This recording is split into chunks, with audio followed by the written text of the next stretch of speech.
కానీ ఎక్కడ కూడా నేను తెలంగాణ బిడ్డలని తెలంగాణ ప్రజల్ని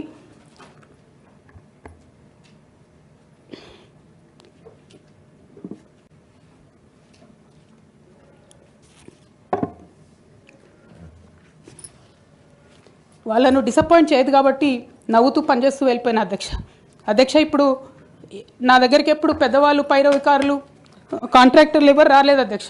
నేను ఎప్పుడు కూడా పేద ప్రజల మధ్యలోనే ఉండి పనిచేస్తున్నాను అధ్యక్ష. నా దగ్గరికి వచ్చినటువంటి బీడీ కార్మికులు కావచ్చు, బీడీ టేకేదారులు కావచ్చు, అంగన్వాడీ టీచర్లు కావచ్చు, ఆశా వర్కర్లు కావచ్చు, ఐకేపీ ఎంప్లాయీస్ కావచ్చు అధ్యక్ష, అదేవిధంగా జిహెచ్ఎంసీ కార్మికులు కావచ్చు అధ్యక్ష, టీచర్లు కావచ్చు అధ్యక్ష, నిరుద్యోగులు కావచ్చు, ఆడబిడ్డలు కావచ్చు, సింగరేణి ఉద్యోగులు కావచ్చు, కరెంట్ ఎంప్లాయీస్ కావచ్చు, ఎవరు వచ్చినా అధ్యక్ష నేను కాదనకుండా నాకెంత వీలైతే అంత పనిచేసి పెట్టేటటువంటి ప్రయత్నం చేసిన అధ్యక్ష. అయినా సరే అధ్యక్ష పార్టీ మౌత్ పీసులుగా ఉండేటటువంటి పార్టీ పేపర్లు, పార్టీ ఛానళ్ళు ఏ ఒక్కరు కూడా ఎన్నడూ కూడా మద్దతు ఇవ్వలేదు అధ్యక్ష. అయినా సరే ధైర్యం వదులుకోకుండా మొక్కువని ప్రయత్నంగా నేను ప్రయత్నం చేస్తూనే వెళ్ళాను అధ్యక్ష. తెలంగాణ రాకముందు బీఆర్ఎస్ ప్రభుత్వం ఏర్పడకముందు ఒక మాట అనుకున్నాం అధ్యక్ష. కేసీఆర్ గారే పదే పదే ఈ మాట చెప్పారు.